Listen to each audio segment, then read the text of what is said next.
us for this important panel titled Acceptance is the First Step. The purpose of this space is openly discuss the importance of recognizing and accepting early signs in child development. Many times as parents or family members, it can be difficult to face possibility that a child may need additional support. However, early detection can make a significant difference in a child's development and well-being. Today, we want to create a space for education, reflection, and support where we can talk about the signs parents can observe when they seek professional help and what resources exist in our community to support our families. Before we begin this conversation, please allow me to introduce myself. My name is Katiria Ortiz Rivera, and I have the honor of moderating this panel today. At this time, I would like to introduce our distinguished organizers, panelists, and special guests who will be sharing their professional experience working with children and families and at their perspective of the importance of early detection and timely support. Before we continue, we would like to recognize the organization behind this important initiative, Kids Academy Education Foundation. Ibrahim Akala, President.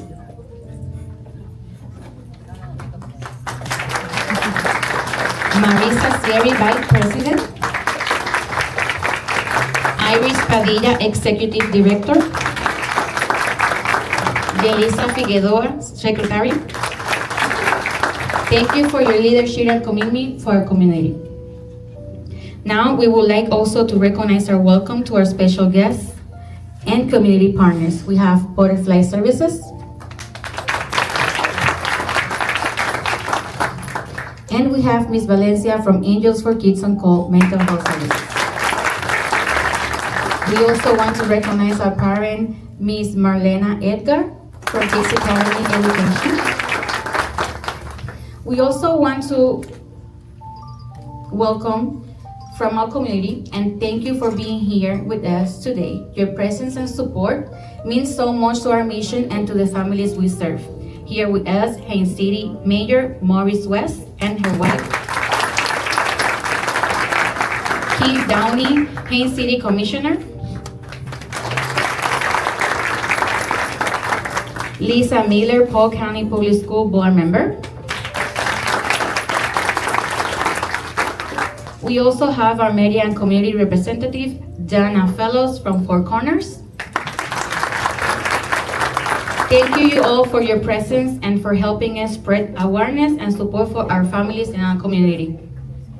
And now at this time, I would like to invite our Executive Director, Iris Padilla, to share a few welcoming words.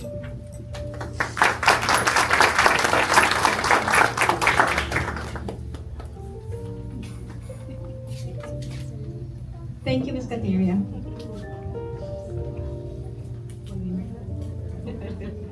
Good afternoon and welcome everyone. On behalf of Kids Academy Education Foundation, Inc., my name is Iris Padilla, the Executive Director of Kids Academy Education Foundation. Thank you all for being here today and for joining to this important event. At Kids Academy Education Foundation, our mission is centered on supporting children and families by providing education, resources, and access to services that can make a lasting difference. Everything we do is guided by the belief that every child deserves the opportunity to grow, to be supported, and to succeed. Today's theme, Acceptance is the First Step, is more than a theme, it's a reflection of that mission.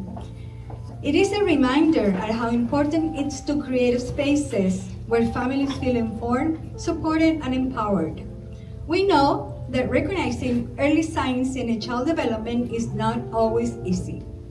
It can come with questions, concerns, and sometimes even fear, but also one of the most powerful steps a family can take. We are grateful that is why being here matters. We would like to extend our sincere welcome to our panelists, special guests, community partners, and families. Thank you for your willingness to be part of this event and for the role each of you play in making a difference. When we come together with purpose and understanding, we create an environment where every child is seen, supported, and given the opportunities to succeed. That is the kind of community we're building together. Thank you again for being here and supporting this mission. Your presence here truly makes a difference. At this time, it is my pleasure to give the microphone back to Ms. Ortiz, who will continue guiding us through today's program. Thank you.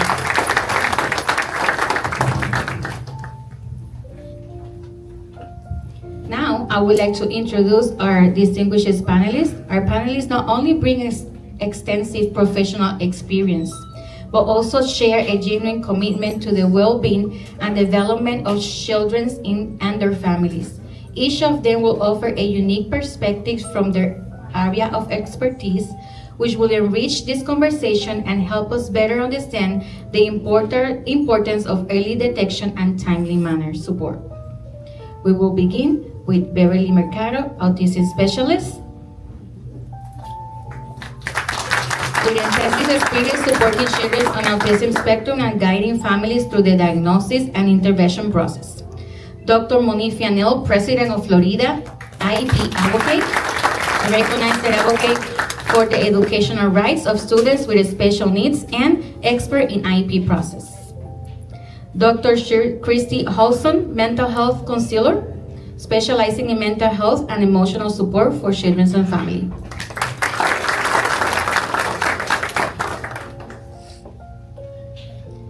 Now we will be introducing their panelists by each, and they will introduce themselves. They will have like around 2 to 3 minutes. You're gonna share your profession, your experience, and your perspective of early detection. We'll start with Ms. Smith. Hi, my name is Felicia Smith. I'm a medway provider with persons with disability. I've been in the business for about 8 years, so my perspective on, what was the question?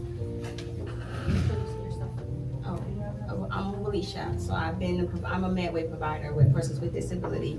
I work with intellectual disabilities with their families and individuals.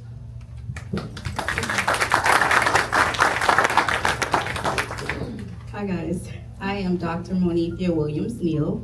I have over 20 years of experience in regulatory compliance, as well as advocating for individuals with disabilities, as well as education.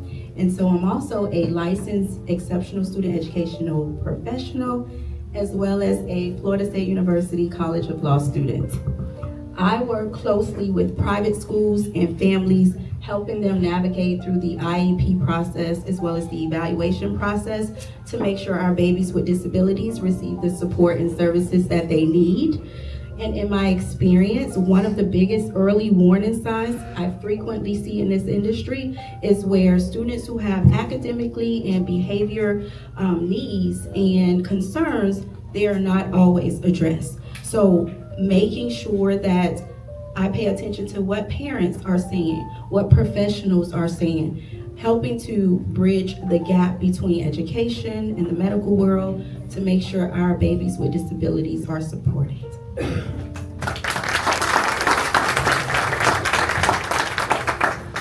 Hi, my name is Ms. Mercado. I'm the school principal for Kids Academy Special Education. I've been in education for more than 13 years. I have my background as a teacher, behavior specialist, and now I'm guiding my team to provide a safe school, a safe environment where we, give supports to students and we give them whatever they need so they can thrive and they can success in the school setting, but also supporting the families so they are able to support their kids and we can, work together to help them succeed.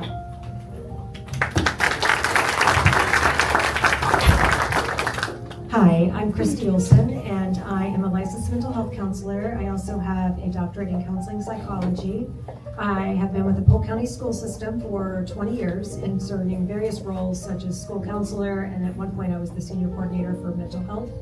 And my perspective on early warning signs is you've got to have these conversations early and often. Keep that communication with parents, and having that conversation helps to form a collaborative relationship that helps parents feel safe and heard and provides hope.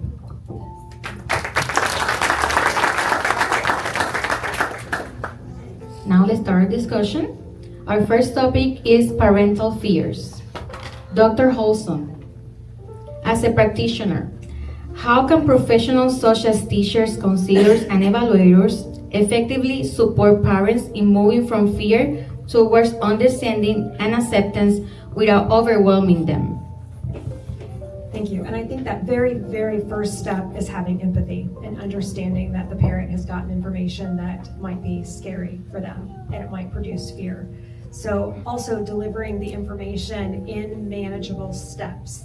I've heard from parents it can be very overwhelming to sit across the table from a bunch of professionals using all of this jargon that you've never heard of. So delivering it in manageable steps. Also using strengths and needs conversations instead of deficits helps build hope for the students and the parent.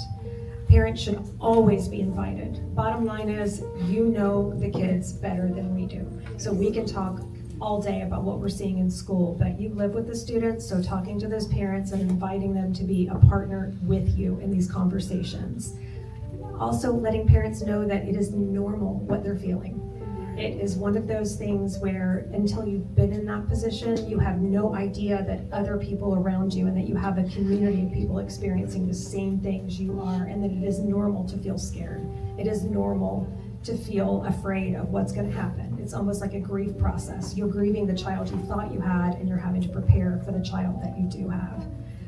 Praise progress for that student and with the parent. So every time you see a gradual improvement in whatever, a skill deficit, participation, parent participation, anytime you see something like that, praising often. And then bottom line, building that trust, the most important part. It is a long process from kindergarten all the way up through high school. You've got to build that collaborative relationship with that parent early and let them trust you, and then you trust that they're going to show up on their end as well. Thank you. Dr. Neal, from your professional perspective, how important is collaboration between medical and educational professionals in helping parents understand that an evaluation is meant to support their child, not to assign a negative label? That's a great question. That's a great question, because a lot of times the medical world does not speak to the educational world. They may provide a medical diagnosis, but you have to prove that what are the implications for instructions. I also believe that it's with doctors and medical professionals and teachers, administrators, we all have to be on the same page. We have to realize that this is not just about labeling a student. This is us working together as one team to help the whole child get the best services and supports that they need in school as well as at home.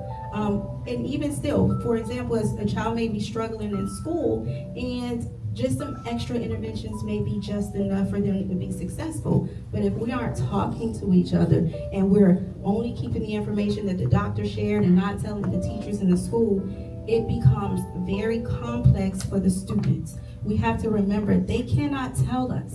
We see what their needs are through behavior, through poor performance, through I don't want to go to school, and things like that. So we have to pay close attention to that. Also, for instance, if a child is medically diagnosed with autism spectrum disorder or attention deficit hyperactivity disorder, again, when I said implication for instructions, does that child need extra time? Do they need a smaller class? Should directions be repeated? Should assignments be reduced? Should we have a shortened school day? Do we need therapy, ABA therapy, etc.? But if we don't prove it through the eligibility process, we cannot help those students. So collaboration, again, is very, very important. And I think that is a way to help parents trust individuals that are working with their children, to know that we're not here just to, say your child is not as good as the other students that are not struggling. It is, I am here to help support you. So talk to me and let me help you. Thank you, Dr. Neal.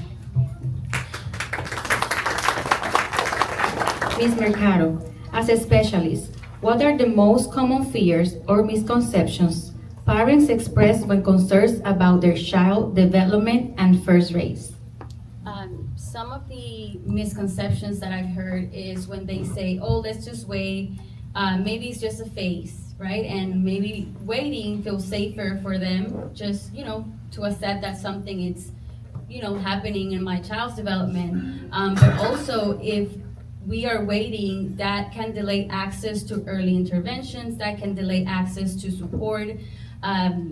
And sometimes they will say, oh, a diagnosis will limit my child, but in reality, the diagnosis will open the doors to give them the tools that they need. It will open the doors to therapies that they might need to better support their, their learning, their growing. Sometimes also parents will feel like they did something wrong, right? Maybe they are questioning themselves, maybe the routines that I did or something that I ate during my pregnancy, or maybe, some misconceptions that they have that they just blaming themselves because my child is this way, or, or is not developing correctly as the world will see them, right? But it's very important for them to shift that focus instead of blaming themselves, to understand that my child might need some help, some support from me, and for them to get that knowledge and learn about the diagnosis or learn about something that I can do as a parent to support them will better help the children to develop better, and it will also allow them to support their child moving forward. Thank you, Ms. Mercado.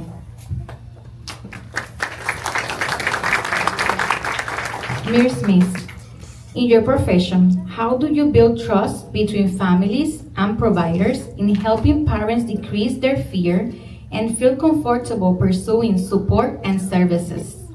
I go in as myself. I go in as introducing myself as a parent, right? And allowing them to know that just because their child was born with some form of disability doesn't mean that it's something wrong with them. It's okay. And to allow them to understand and know that there's services out there that, provide support. And then once we go from there, although I'm not a doctor, so we can't necessarily diagnose them, I can direct them in the direction to go, and then also allow them to know what services we provide as a provider. Thank you, Ms. Smith. Now, our second topic is early signs parents should observe. Dr. Holson, how can professionals educate families about early warning signs like repetitive behaviors, mental health, or social interaction challenges without causing unnecessary fear and anxiety? Okay. They can start by discussing a range of developmental concerns rather than or discussing a range of development rather than concerns. So using language instead of saying red flags. You hear this all the time. We're seeing all of these red flags, saying things like, these are things we want you to watch for. Instead of saying symptoms, instead of using that diagnosis, these are patterns we are noticing. These are things we are observing. Often those early signs overlap typical development. So what you're looking at is typical development that might, such as repetitive behaviors. All kids do that. All kids have repetitive behaviors. It's when it interferes with learning. It's when it becomes continuous and it becomes a problem. So noticing that. Avoiding judgment by avoiding those statements that provoke judgment, and then anchor in the child's strengths, because repetitive behavior is a strength. It can be seen as a strength and used as a strength. So encouraging that behavior. Clarifying next steps for parents, because with clarity, it reduces the anxiety that a parent feels. Knowing that they're not alone and knowing that you are a team and that you're working together helps reduce that anxiety. Noticing instead of labeling. We, again, coming from the school system, we have a tendency to label everything and to give everything an acronym, and that can be very frightening. And just letting them know that this is what we're seeing and normalizing that and avoiding the labeling of that behavior. When it comes to mental health, there's stigma involved with mental health. We all know that. So being very cautious when discussing mental health concerns. You talk about how common ASD, ADHD, those things, it's very common. And you know what? It is treatable. These are things that are treatable.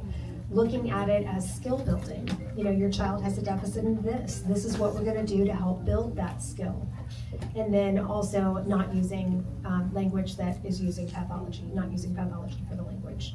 And then finally, that closure, letting them know, okay, we've talked about this, you're not alone, we're gonna meet again and we're gonna talk more about this and we're gonna work as a team to help build these skills.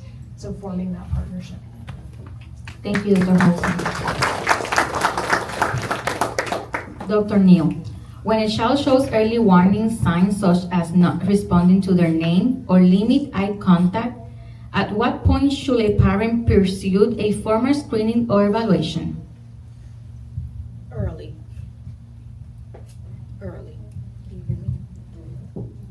I'll say it again, early. Early action is key. I don't know if you all know that you can request a screening without a full-blown evaluation. If you're looking at a screening, you can request it from your school, the pediatrician, but let them know as early as you can. So as soon as you get over, we all have mommy guilt, right? I have a son who's medically diagnosed with ADHD. My mom is here in the audience, and for 9 months, I was sick, and I could not take my prenatal vitamins. So with all of my educational background, I was scared. I thought my child was gonna have every diagnosis under the sun. From age 2 years old, he was running, just running. And I'm like, what am I gonna do? I don't know what to do, even with my experience. I'm not gonna give him medication. I'm not gonna talk to anybody about it. We're gonna keep this in home. But that didn't help me, because as he continued to grow, the behaviors continued to manifest. We lost fingernails, we lost toenails, he had staples in his head. When he got to kindergarten, he was 6 years old, he would just run in place. And I remember I would say, baby, why are you running? He'll tell me, I don't know. And then it was at that moment I realized I needed to speak to his pediatrician. Once we had that conversation with the pediatrician, my child was referred to a neurologist. And so at the neurologist, we went through all the checklists, but it wasn't just what the parent noticed, what I noticed. It was also what the teacher noticed, because they had to complete a form to say what they noticed with my now diagnosed son with ADHD. But I can tell you, as Dr. Olson shared, it is treatable, because he went from dancing in place, now I have to say, baby, are you okay? Why are you so quiet? What's going on? He's like, Mom, I'm just chilling. And so I want you to know, the earlier you start to provide that therapy and intervention, the earlier your child will become successful. If you notice early signs, like I noticed with my child running in place and running. If you notice that your child is not making eye contact, some kids, they don't want to look at you. It can be culturally, but if you notice that this is happening often, you want to talk about it. If you're noticing that your child is exhibiting repetitive behaviors, hand flapping and things like that, lining up trains, lining up toys, want to play by themselves, you want to talk to someone, because if you don't, your baby is going to school struggling and they can't tell you, Mommy or Daddy, I need help. The last thing I want to share with you is, the sooner you come to the acceptance, the more ease you have, the more comfort you have as a parent. Because just like if your baby had diabetes, would you allow your baby to go untreated? No. If your baby needed eyeglasses, would they be untreated? It is the same when we're talking about medical diagnoses such as autism, intellectual, cognitive disability, ADHD, ADD, etc. So start early. Thank you, Dr. Neal. Ms. Mercado, what are some of the early signs, such as limit eye contact, not responding to their name, or repetitive behaviors, do parents most often dismiss as just a phase, and why? And can you please go a little bit more in depth on what are those specific signs? Okay, I think instead of focusing on specific things that we see in the children's, I think we need to focus more on overall the social engagement that they have with other kids around them when they go to the playground, or how they connect with the adults or the kids around them, or how they respond or share experiences. When we talk about autism or developmental delays, it's a spectrum, right? Not every child with autism or developmental delay is going to look the same. So addressing how they interact in the world is gonna help us better to understand what the supports that they need. Sometimes we'll say, oh, they have limited eye contact, but in reality, it just depends on the culture. There are some cultures that looking at the eyes of the adults, it seems as disrespect. So for us to just say, oh, they have limited eye contact, we need to see more in depth on those specific signs, because we are in a world where we are very diverse and we have different cultures and different every home has their own rules and stuff. So I think we need to focus is more on how their engagement and how they interact in the world. And it's also the socially demand that they have. So you can be diagnosed at any age, right? Right now, the research will tell you that more people and more women will be diagnosed at 30 years old or older, because we didn't know about autism or what it looks like before, and now we have more knowledge. Now we have more professionals that understand, and they know more about what autism is or what developmental delays are. And I think we need to focus is more on those interactions with the world. If they have repetitive behaviors, where they're coming from, or sometimes they don't like noises, or they will look to get more sensory input from the TV, or they will look at objects in a different way. It's just how they interact in the world is what we can say, okay, maybe, I need to look for support, or maybe I need to ask my pediatrician or someone that has been going on this route, maybe, to look for support in that way. Thank you, Ms. Mercado. Ms. Smith, from a non-medical home care perspective, what would you tell families who notice signs such as a developmental delays and social interaction challenges that may require a Medicaid waiver through the Agency for Persons with Disabilities? I first would say that there's resources out there, but the first step is going to the doctor and getting diagnosed. Once you get that diagnosis, then you get a referral from the doctor, and then I would then send them, it's called Persons with Disability, which is a whole agency, and then you have to get on the med waiver, but you need that referral in order to even start the process. It is a waiting list, but they do offer, if they feel like the case is critical, then they'll move it to urgency. If not, you'll just be placed on the waiting list. But we offer a range from personal supports to companion to ADT services. ADT services is pretty much a day program where individuals come for more of a socialization, to just interact with other like-minded people like them. And so the first step is being diagnosed and then getting that referral from the doctor. And then from there, they'll be connected with the Agency for Persons with Disability, who then will determine if they will be put on the waiting list or go straight to the waiver. And then once that happens, then they'll get connected with something called a support coordinator, which is also like a case manager. Then they get connected with me. And then between that time and the case manager and then the provider, in between that time, they will speak with the families and they will go over like some of the things that the consumer may like, their dislikes, and they will create something called a support plan.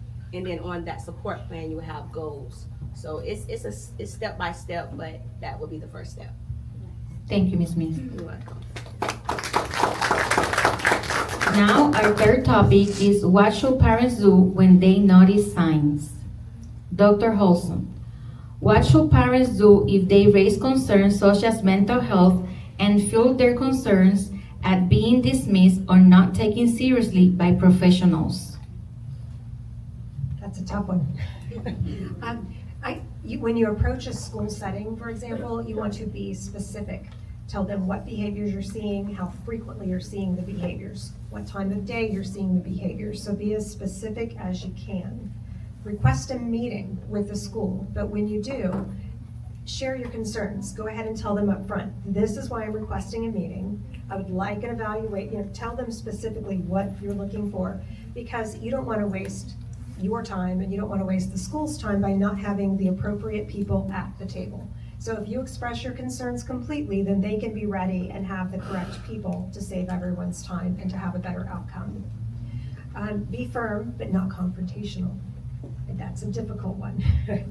Ask for data. If you are seeing things at home and the school's not seeing it, ask for that data from the school. Can you show me your observations or your behavior logs to kind of collaborate with what you're seeing at home?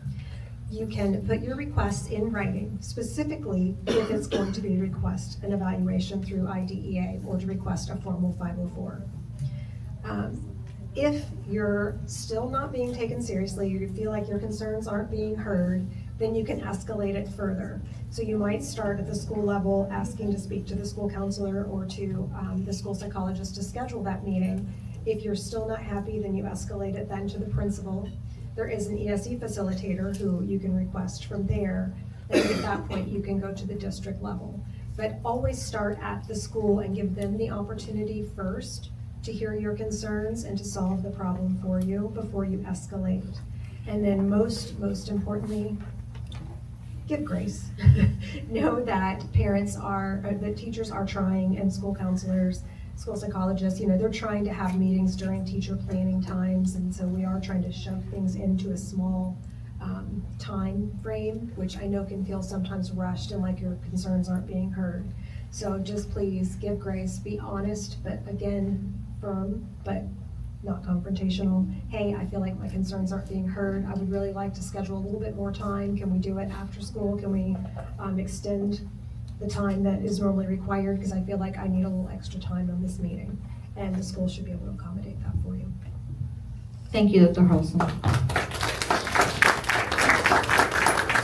Dr. Neal, what steps should parents take to navigate to the IEP process for obtaining an educational evaluation, and who should they contact first, an administrator, private school staff, or a teacher? So I'll start with what is an IEP. You've probably heard that acronym a lot. An IEP is an individualized, not class, not group, individualized education plan. And that is a plan once you are found eligible for an exceptional student education program, whether it's other health impaired, whether it's IND, AXD, etc. It is a plan that is developed for the supports, the services, and the accommodations that the student needs while they are being educated. And that can be in a public school or a private school. It can be in Puerto Rico, and then it transfers to Florida. Once you are found eligible for an IEP, it does not dismiss, even if it's expired. Unless you give written documented consent to dismiss this program, I don't care if it's 10 years old, it is still valid and it just needs to be updated. So that's an IEP. I would then start, if you do not have an IEP, with the classroom teacher. They spend 7.5 hours a day, every day with your child. So they will be able to document information as well as support what your concerns are. After you speak to the teacher at the same time, we're not talking, we're not texting, we're putting it in writing. Because if it is not written down, it never happened. As Dr. Olson stated, teachers are busy. But when you put it in writing, it's time-stamped, it's dated, and if it's beyond 30 days, you're gonna call Dr. Neal. Because I understand that they're busy, but it's very urgent that we begin this intervention as soon as possible. And from there, once you put that request in writing, the school should begin reviewing records, scheduling meetings with you, and let's talk about how do we move forward. Are we going to evaluate? Are we going to start a tier 1, tier 2 intervention? What are we going to do now that there is suspicion that it may be some sort of medical or educational need for the child? As a parent, your role in this process is to ask questions, is to write it down, to document, advocate, be persistent and consistent. If your child is in a private school, the same process happens. However, the private school can hold these IEP meetings, but all of the entire process is filtered through the public education system that's within your school district. So here at Kids Academy, they have a pipeline that my organization and their team has a system in place designed to help families and students who need to go through that evaluation process. We have evaluators coming directly to the school. Parents are not running around Polk County trying to be evaluated. Those services and those needs are being addressed right here in the private school. So you don't just have to be in public school, it also is available in your private school. But if you don't ask questions and you aren't advocating, you would never know. And what I would caution you on is, say for instance, you decide I want to bypass the private school and I want to just access my rights through the public school. I will beg you, please communicate that with them because they need to be included. They're working with your child. You as a parent just have one voice. And sometimes professionals, they may brush you off if you're not enrolled in that school district, if you don't understand what your rights are. But speak to everyone. Everyone, remember, needs to be on board because we are all working for the one child. So the key is, don't wait. Once you notice that there are concerns, you're going to request it. Are you going to talk about it? No. Are you going to write it down? Yes. Are you going to email it? Yes. Are you text messaging? Absolutely not. So that's my response. Thank you, Dr. Mio. Ms. Mercado, why is early intervention so critical? And how can starting services early impact a child's long-term development and outcomes? I think early intervention is very critical because they are right there. The early years are when the brain is ready to learn, is most adaptable and ready to grab everything around them. Also, it allows the children to get the tools that they need, before challenges become more complex and before things get more difficult. It also empowers family with knowledge on how to support them and guide them through their development. But also, never is late, never is too late. Whenever you see that your child is, having difficulties at school, maybe social skills, maybe it's communication, anything that you can see that your child is not doing well at school, or maybe, going to the playground and, it's having a hard time socializing, we can get help at any time.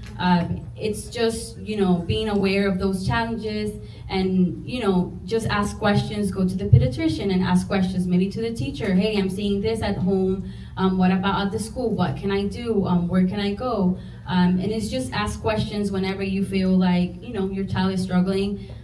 It doesn't matter the age. It's just, we as a parent want to give them the tools that they need so they can be successful at school. And if you see something that is, not normal or that they are just struggling, just ask for help. And, us at the school, the communication that we have with parents, it's very direct, right? We also hey, we are trying different things and this is not working. They're having hard time during this moment, or, just, talking to the parents so they are aware that they all are also having those challenges at the school, and maybe those conversations will bring the tools that they need. Thank you, Ms. Mercado. Mayor Smith, what local or community resources like day training programs and in-home care services are available to help families, and how can parents find and use these services? Well, there's a lot of different services available. I think the first step would be Google. Like if you didn't know about a day program or a person with disability and the services that's out there, it would be Google. But the day program offers, like I said, a community, it's like almost like a daycare where they go on Monday through Friday. It's more like an 8 to 2:30. And in that day, it may consist of curriculum, field trips, just the day-to-day activities. And then I get a lot of parents that come in, their child may be starting a day program, but they don't know nothing about personal supports or in-home services, because a lot of families, believe it or not, they need that in-home support. So when they come in and they sit with me in particular, I just go over some of the things that we as the agency offer, and that's pretty much the broader of the in-home supports, the personal support, the companion. They program is like an incentive, but a lot of parents don't know about either or. So once they realize that their child is able to get those services, it starts off with the budget. So it literally starts off with knowing your child's budget. Then you go that with them. We necessarily as providers, we don't go over the budget. That's this person. That's the support coordinator's job. But a lot of support coordinators, they don't do their job as far as letting them know, hey, your child is able to get this service and so on and so forth. So us as a provider, we try to educate the parents when they come in and sit with us. Hey, well, you know, such and such can get personal support, or so on and so forth. So the first step will obviously be introducing them to the agency for persons with disability, and that's where, and I would give them the website, the phone numbers of who they would get in contact with, and then just give them my information as well, so we could kind of communicate, because as you know, just everybody, they is busy, so a lot of times people don't answer the phone. So I say, hey, if they don't answer, just let me know, then I'll email and so on and so forth. So just having that open line of communication, and letting them know that I'm here to help them either way they go. And if they decide to not go with my company, only because, you know, it's hundreds of other companies that provide the same services, I always refer them or just say, hey, you know, I'm here to help either way it goes. So just having that line of communication and letting them know that it's okay, and to just let them know that it starts somewhere. So yes. Thank you, Ms. Smith. Now, our topic 4 is how to support families. Dr. Olson, how can professionals approach conversations with parents who are concerned about early warning signs in a way that is supportive and not overwhelming? Okay, the most important thing is to create a sense of safety. So when the parent comes in, just meeting them with that calm, and if at all possible, a way to be unhurried. I know I just told you, you know, the person across the table from you is probably thinking, oh my gosh, the bell's gonna ring in 50 minutes, we gotta get this through. And so there is a pace to it, but the professional remembering that this is a parent and that the parent's concerns are very important and need to be addressed. So, again, starting with strengths and talking immediately about, you know, your child is great at. So being able to have that conversation and support encourage the parent with the child, and, you know, hey, this is what we're seeing. It's a great strength. Your child has great strengths. Let's talk about skill building, but let's also talk about the good things that your child is doing and how your child can grow from that. Shift from labels to patterns. You know, I've been noticing this rather than talking about concerns. A lot of this I'm going to be repeating. Explain how behavior impacts learning, because we can talk all day about, you know, your child has a deficit in this, but what's really important is what is that causing in the school setting? What is the impact that is having? So explaining that this is impacting learning, this is impacting their social emotional learning. Giving them the parental input early and often, making sure that you are communicating very, very often with the parent. If it means for the first couple of weeks while this is going on, trying to get that identification, being able to meet with them and talk about their concerns and address the things that you're seeing in the school setting, then that's what needs to be done. So having those meetings and involving that parent in a partnership. It shouldn't be the people across the table talking to you as the parent and saying, this is what's going on and this is what we're gonna do. It should be a collaborative discussion. It should be something that you as a team talk about, discuss, make a decision on, and then move forward. And then I think the most important part moving forward is remember that just because you've had the conversation and you've told the parent this stuff, it is overwhelming for parents. So you might have to follow up. Sometimes it's very helpful to make sure that you've given them a piece of paper with the notes so they can follow up later. Call them and say, hey, I know yesterday was really tense. It was a lot for you to digest. Do you have any questions for us moving forward? Scheduling that follow-up meeting. Go ahead and say, well, after this, go home, read through everything.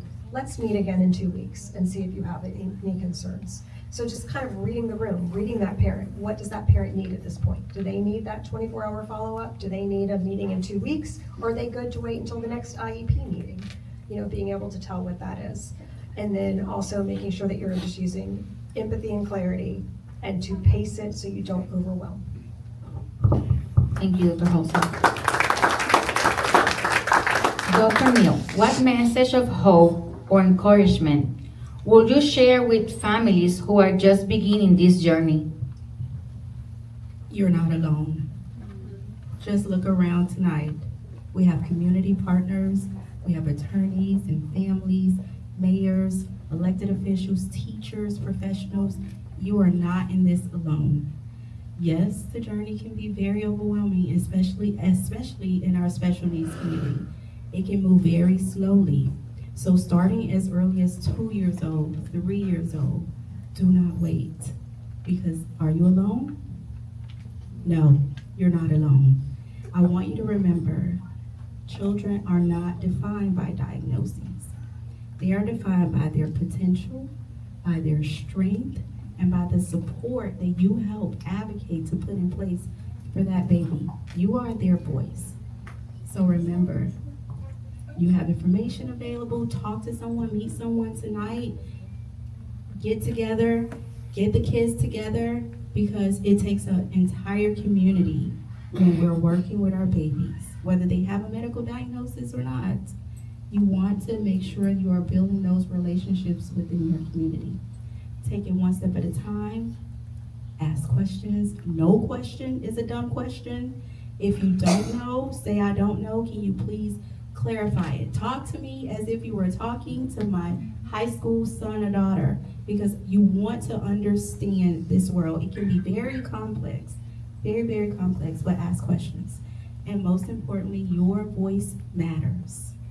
You are the greatest and the #1 advocate for that little human being. So again, thank you all for being here tonight. I really appreciate it. Thank you, Dr. Neal. Mr. Carter, what role do schools and specialists play in supporting families once concerns are identified, and how can that support be strengthened? I think collaboration is very essential between the school specialists and the families, especially because we at the school, for example, we use evidence-based practices, and we use a lot of visual supports, a lot of different strategies at the school that students are thriving in that environment. And what we want is to have consistency across setting. So whatever is working at the school, I'm going to share that with the parents so that they know what to do when we are transitioning between activities, when we are going to the restroom. Maybe we are trying to do potty train at school. Let's collaborate with families. We are doing this at school, you can do this at home, and then we can work as a team. We can guide them through the process. This is what we need to do. We need, once we have a diagnosis, we need to look for services. This is where you can get them. One of the things that we do at the school, we meet with the parents regularly. We have an open door policy. Whenever you have a situation, whenever you have a questions, we are here for you. Also, if something is, not working at the school, okay, let's look for tools. Maybe they need more therapy. Maybe they need something else that we are not providing. So let's work as a team to get there, to have the tools so they can thrive and they can success at the school. Thank you, Ms. Mercado. Ms. Smith, what strategies can be used to connect families with the right resources and service early on? I think the first step obviously is recognizing that your child has some form of disability. The second step is once they realize, then again, sending them to the persons with agency for disability.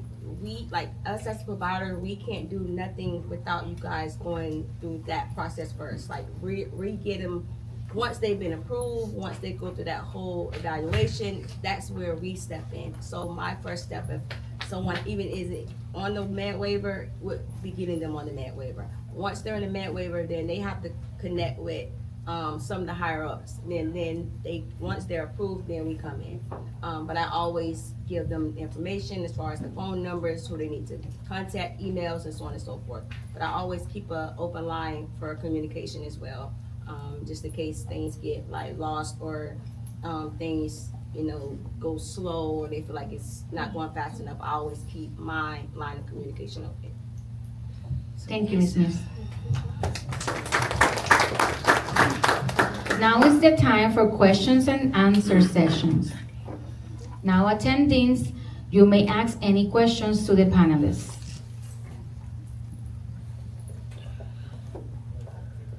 Do we have somebody that want to ask a question? Free resources. You're asking questions. I talked about it. No question is not a good question. Si tienen alguna pregunta en español, lo pueden hacer Yes. también y lo podemos, ¿verdad? I have Proveer la respuesta. one parent here. Okay. Your name? Arsene. Hello, everyone. My son is currently in VPK here, and I realized that I realized he started having early signs with lining toys up and all that good stuff. So my question is, he just got accepted to DHS, Davenport School of Arts, yeah.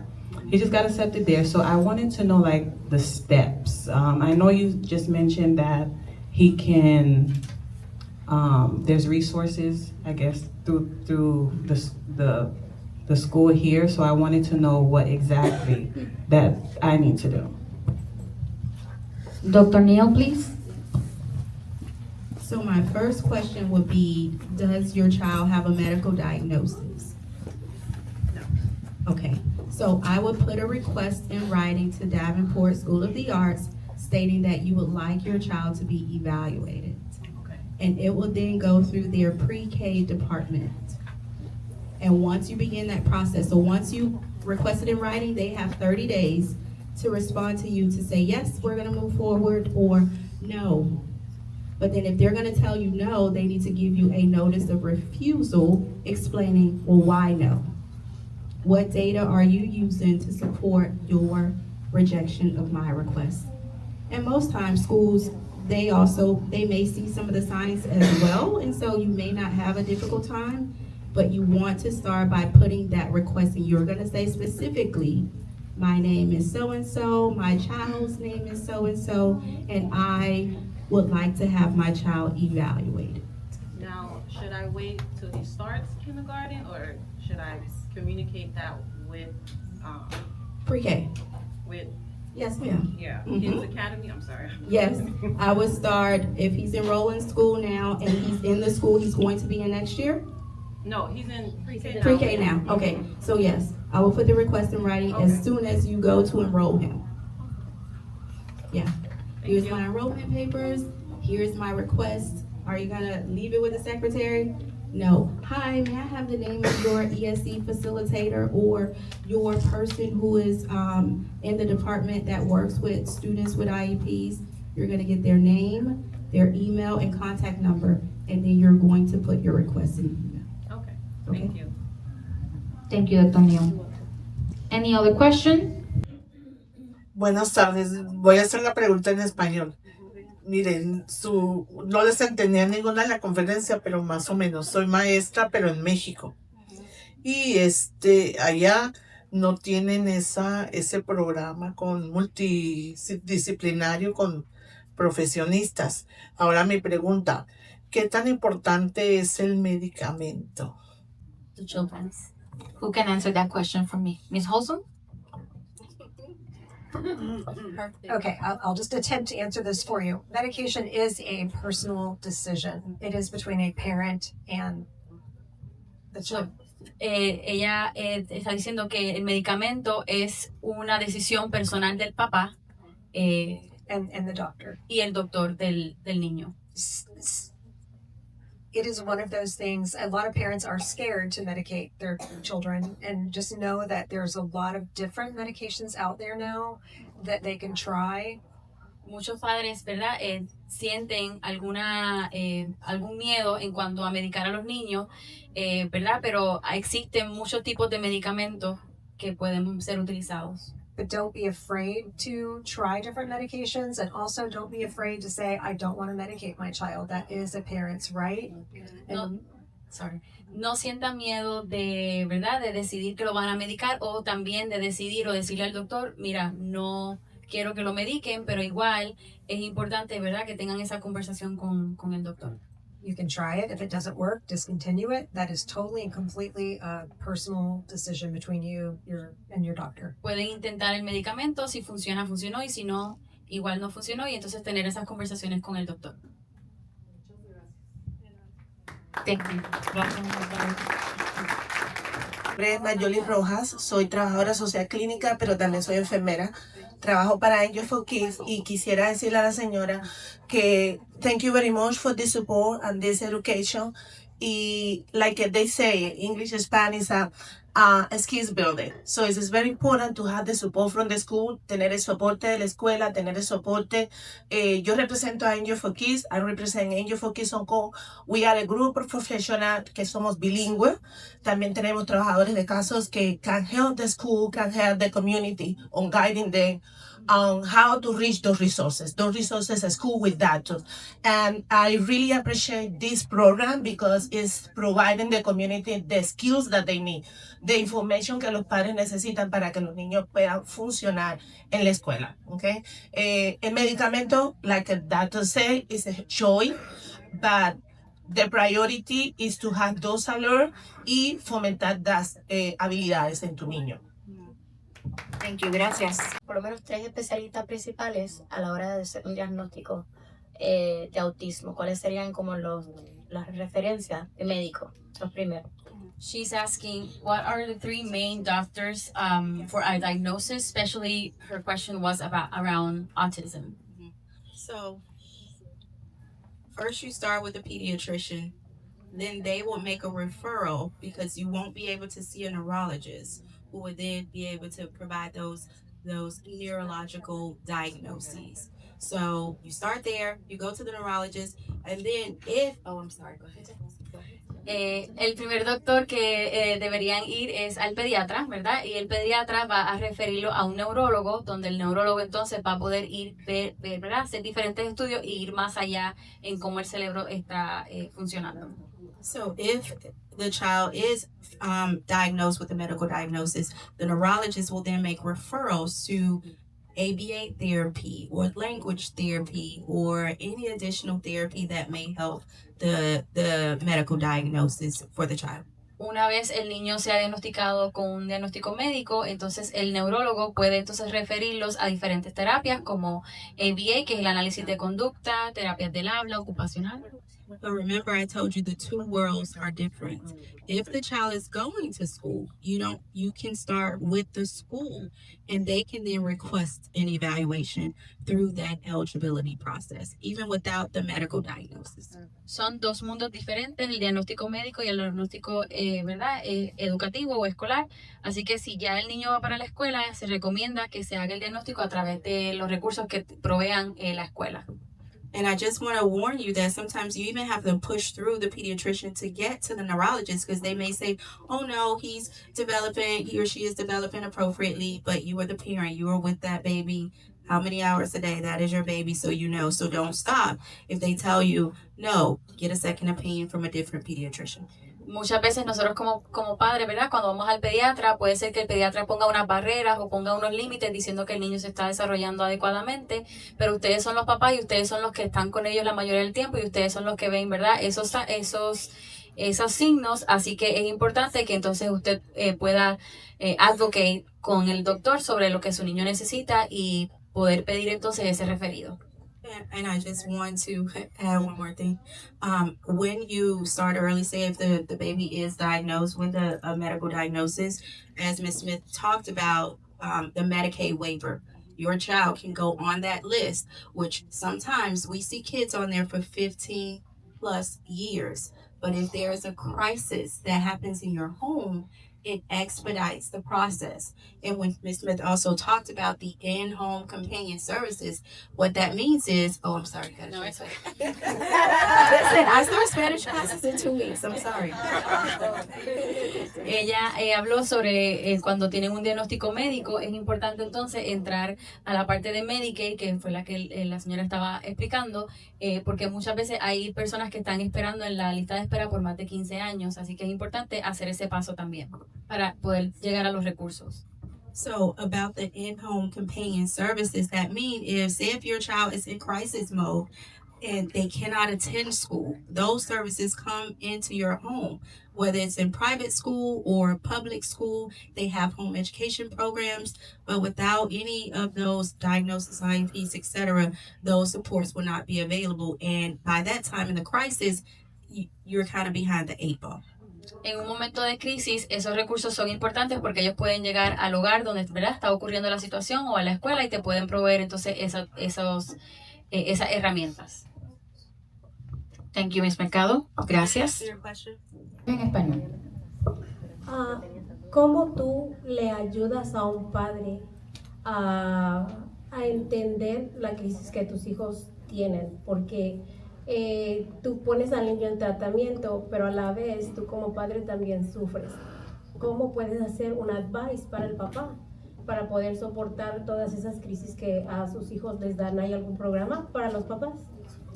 Pienso que lo primero, ¿verdad?, cuando nuestros niños tienen algún diagnóstico, lo primero es nosotros como padres poder empoderarnos de conocimiento. ¿Qué es ese diagnóstico? ¿Qué significa ese diagnóstico? ¿Y cómo lo puedo, ¿verdad?, apoyar?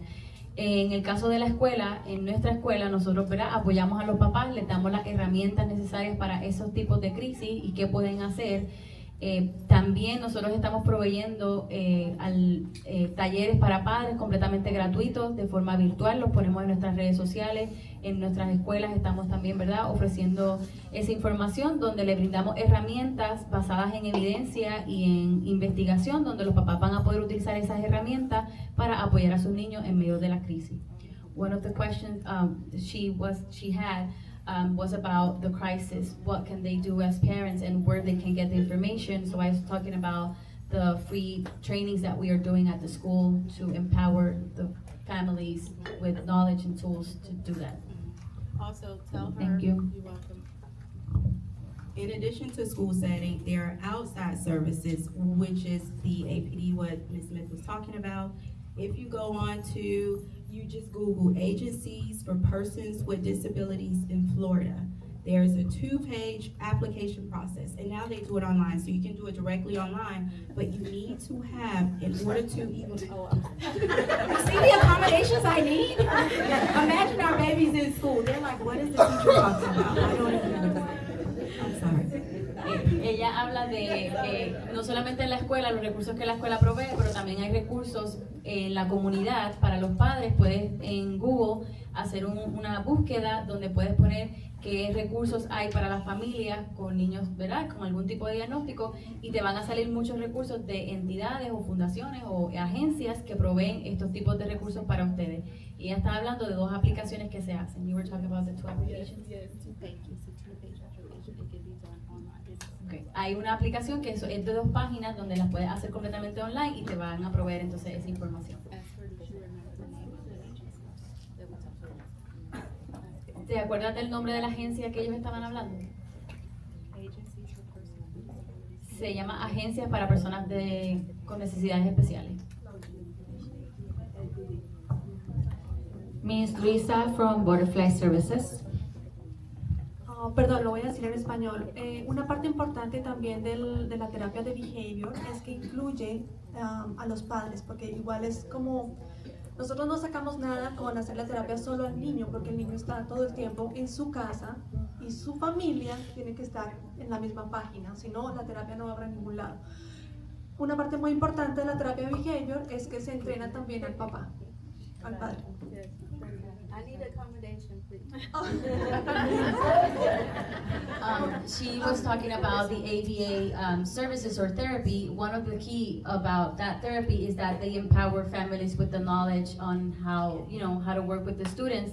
And it's just like they are working with the student, but they are also sharing the information with the parents, and they're including the parents as part of the therapy. Thank you. Gracias. Any other questions? ¿Alguna otra pregunta? Me vas a matar. Para eso estamos aquí, para información. La voy a hacer porque tuve esa duda cuando era mamá. Te la voy a hacer en español.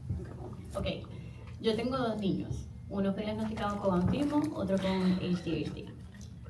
Conductualmente, uno necesitaba bastante la terapia, que era el de ADHD, y no se lo habían aprobado porque no tenía el diagnóstico de autismo.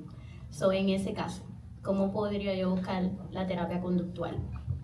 Okay, so her question is something that she experienced as a mom with 2 kids. One of them has ADHD and the other one has autism.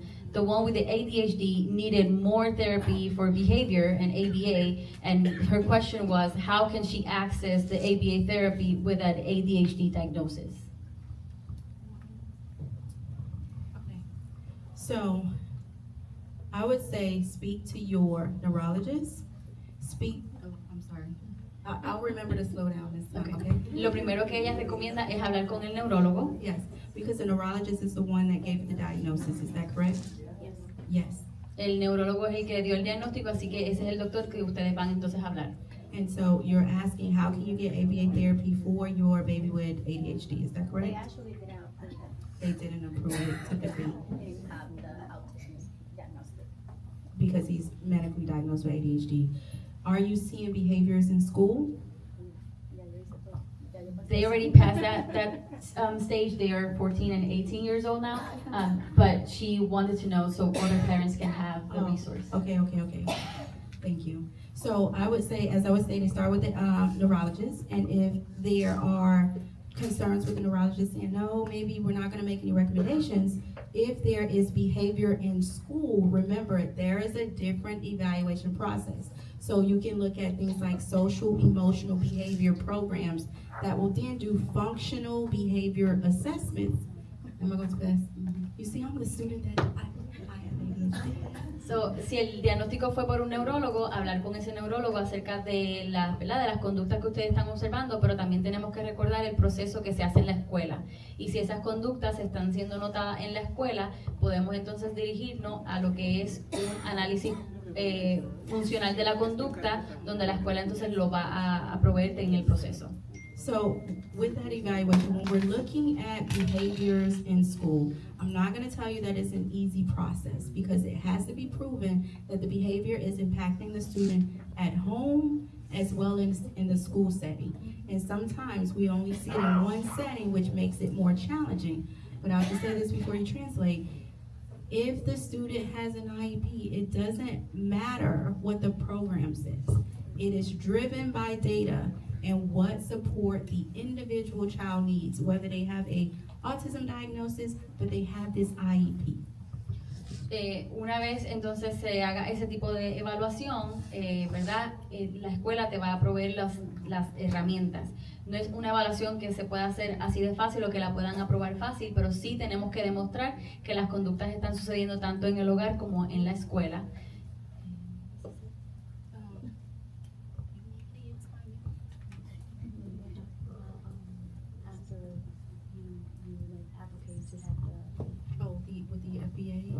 Okay, so I was saying with the functional behavior assessment, even if the program, for example, when we're looking at IEP, you go through eligibility programs. You may look at eligibility for a specific learning disability, which means it's just academic concerns. You may look at a program that's called social emotional behavior program. So, el programa se llama salud emocional social, que es lo que le llaman también como los social skills, que son las destrezas sociales, y es un programa que se les puede proveer como herramienta, como parte de su plan individualizado educativo. So in order to become eligible for that specific program, they go through what we call a functional behavior assessment. Y para ellos ser elegible para ese programa, tienen que hacer entonces el análisis de la conducta. So if the student is not found eligible for this social emotional behavior program, we can still give services for behavior supports. It may be through the other health care program because of the ADHD diagnosis. Que si el estudiante no aplicaría para ese programa de destrezas sociales, entonces se puede hacer a través de lo que son otros impedimentos de salud para entonces proveerle los servicios en el área socioemocional y la de conducta. Answer your question. Thank you. We have one more question. Buenas tardes, mi nombre es Joana. Mi pregunta no está más para los niños, sino en personas adultas que nunca fueron diagnosticados, sino que se están notando ahora en su comportamiento. ¿Hay recursos para ese tipo de personas? Her question was about what they can do, not just for kids, but what they can do as an adult when they see signs as an adult that they might have a diagnosis.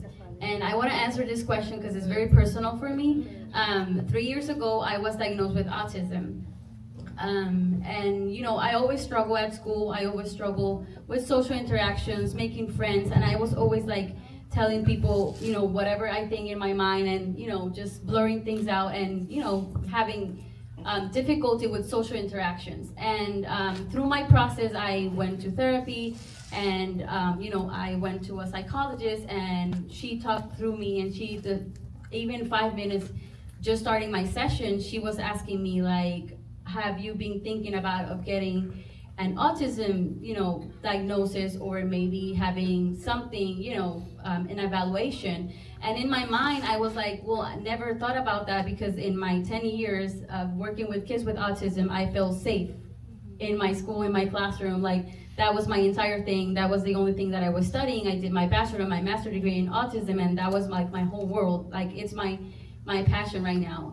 And I always felt safe around them, so I never thought, you know, that I could be like them. But at the same time, when we grow up as women, sometimes we just copy behaviors, right? To just go through puberty and go through womanhood and being a mom and all that. And when sometimes those tools don't work anymore, that's where we see signs where I'm struggling, you know, I don't fit here, or you know, it's just, you know, anxiety and depression and all those things. And I think reaching out to your doctor and reaching out to a psychologist and just telling them how you feel and where you can get the help, I think they will be the best person to reach out, you know, to give you the answers.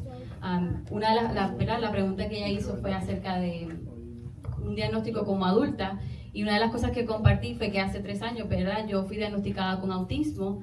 Yo siempre me sentía que no me sentía parte, ¿verdad?, de donde yo estaba o de la escuela, y siempre tuve mis dificultades con las interacciones sociales, o a veces era muy franca diciendo las cosas, y como que ese filtro social pues no existía en mí, y yo siempre me sentía que no me sentía parte.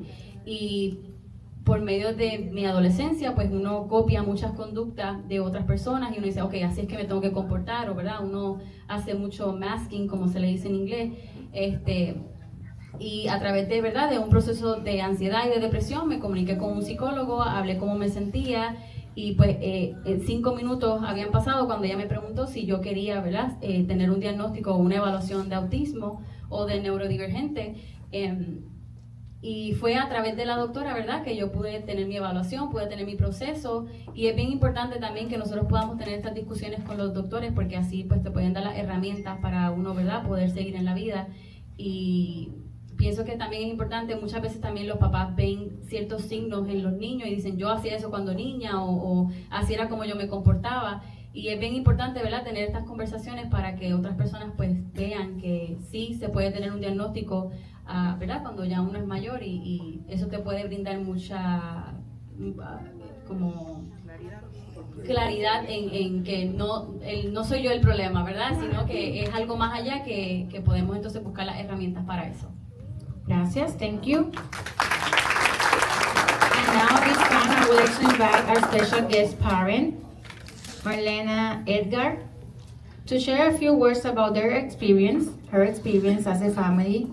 Is a journey unique, and hearing a real life experiences helps us connect. and also tell us a little bit about your experience here at Kids Academy Special Education. So I love Kids Academy Special Education. My husband and I have toured just about every school in Polk County. And after we toured with Miss Ortiz, she said to call us and let us know of our decision. And we left the parking lot and called her and said, this is going to be our new home. So to everyone that's in this room, and especially the teachers and the staff that have really taken the care, this is the first time we've really felt comfortable in the school system. Sawyer is 6 and in kindergarten, so he is a true COVID baby. The day I left the hospital is the day the entire world shut down. So to get his diagnosis was a lot harder than it should have been. I switched pediatricians to get that. I actually had to have my sister, who was a daycare director, call the state to have him evaluated through First Steps. So once I got that and I got him into therapy, it was a lot easier to get a referral to a neurologist, to then get the diagnosis, and to then get the IEP, which was the golden ticket. And that golden ticket is what opened a lot of doors. So then when Dr. Neal came and turned my golden ticket into a lottery ticket, it finally really opened doors for us. So ESE pre-K did do well. It really helped with just transitions of him not being with me and in the school. And you do feel a lot of guilt. You do wonder like, hey, is something wrong? One thing that they don't really prepare you for during this process is you're sitting in this room with all of these professionals, and during COVID, it's not face-to-face, it's virtual. And it's 2 hours of them bashing your child. And you are trying to hold it together. You all recognize, we're here for the help, but for you to just go through all these questions and answer, no, no, no, he doesn't do that. I don't know when he'll do that. I can't tell you the last time he did that. So that is something that you don't necessarily mentally prepare for. And then after the first time, you know, it gets easier. And then this IUP meeting, I was like, yes, I know, whatever she says is fine, I'll sign. Let's go. So once you do that, it really does open doors. You know, Sawyer is able to do adaptive horse riding now. He does adaptive water ski, he does adaptive baseball. And so there is light at the end of the tunnel, but it's also important to remember to enjoy the moment and to not always look so far ahead in the future. So like our first parent-teacher conference, I'm like, okay, what do we do after 4th grade? You know, like you can't just like abandon me, like we need services. And right now I'm thinking, okay, well, what happens after that? Is he gonna be with me forever? What am I looking at in the future? And so that weight, it does carry with you, and so it's important to enjoy this. And you know, the hardest part during all of this was getting the diagnosis, but then the people that you thought were in your corner, they weren't in your corner. Like I heard my mother-in-law refer to him as, well, you know, retarded people. And so I had to like just remove myself from the situation and like go home. Or, you know, like I have 4 sisters, so I have a lot of nieces and nephews. And when they would plan things but purposely exclude my child, you know, that sits with you. And it takes a long time to accept that. And now it's better, you know, but that is something that you still carry with you for a long time. Thank you so much.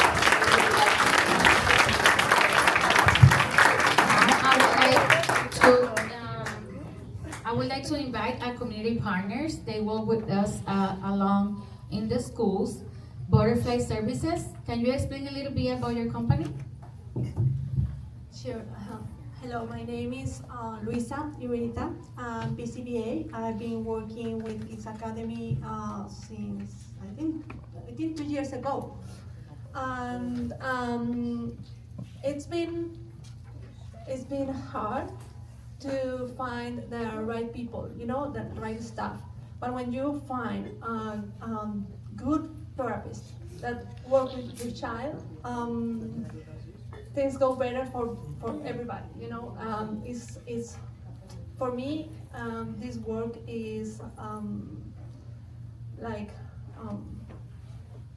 something that touches your heart, because you are helping not just a child, you're helping the family, you're helping the community, you're helping everybody around you.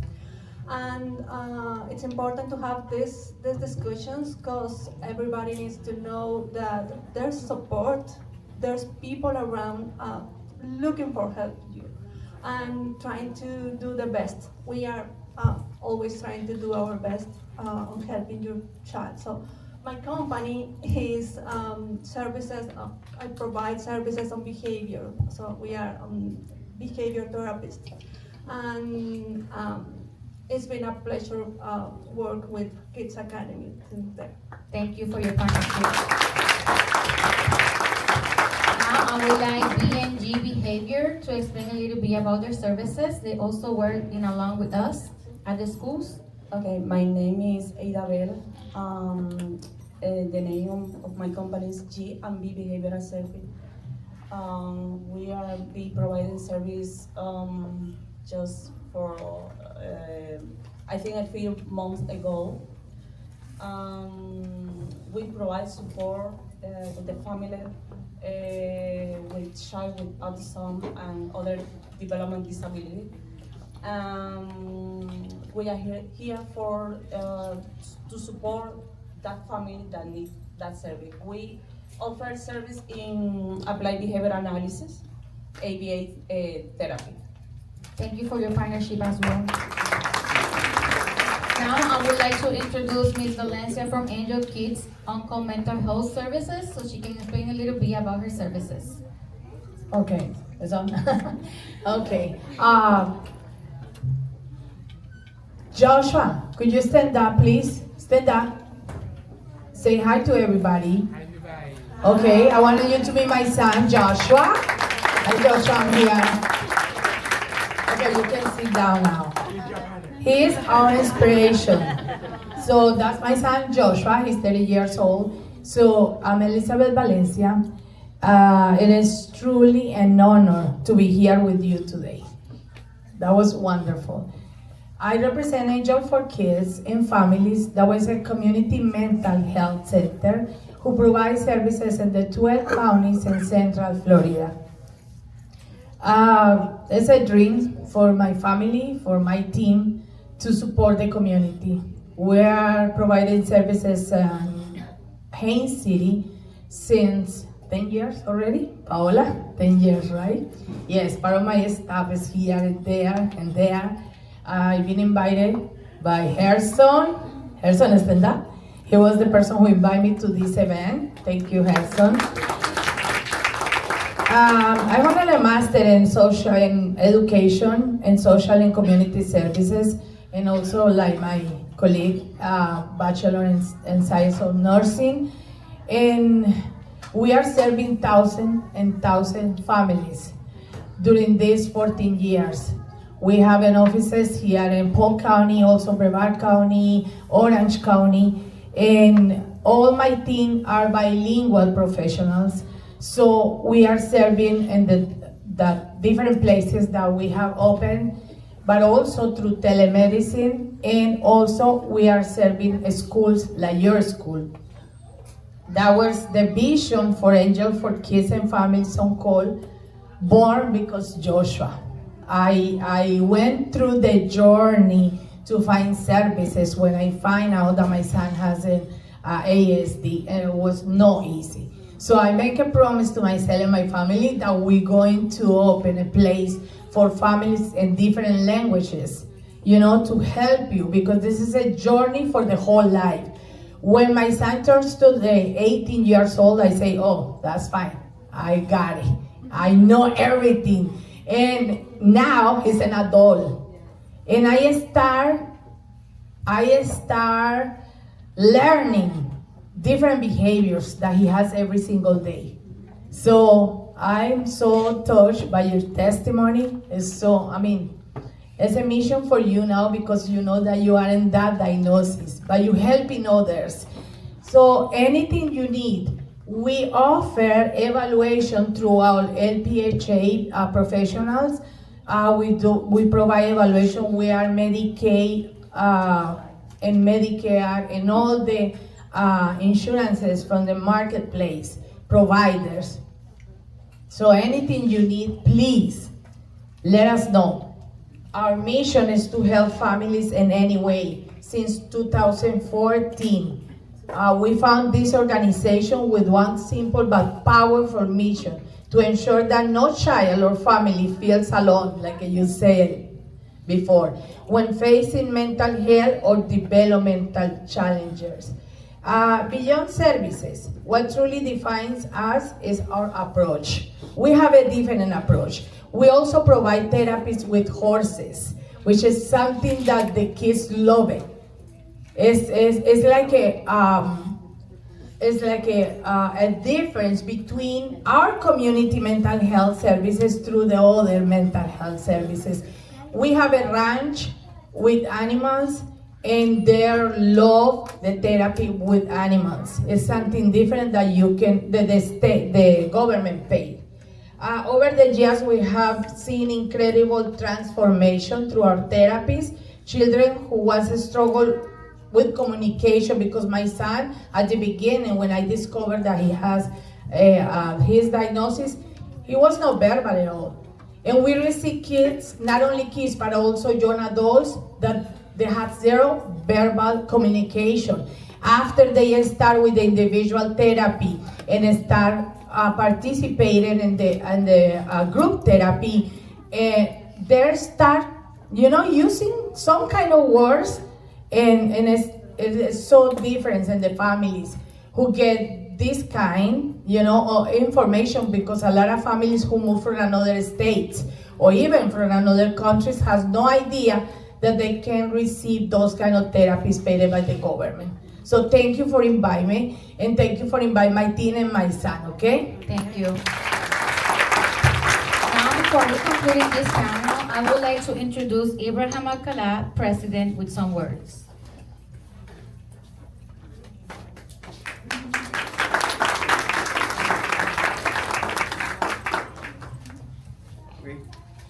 I like to say thank you, your panelists, for sharing their knowledge and experience, the well-being to children and families.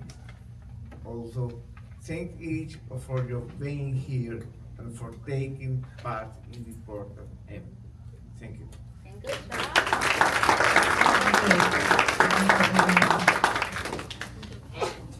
Acceptance does not mean fear or worry.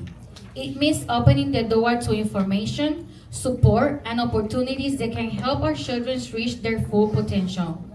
Early detection and timely intervention can make a significant difference into the life of a child and their family. That is why it's so important for parents, educators, and professionals to work together, observe the signs, and seek support when necessary.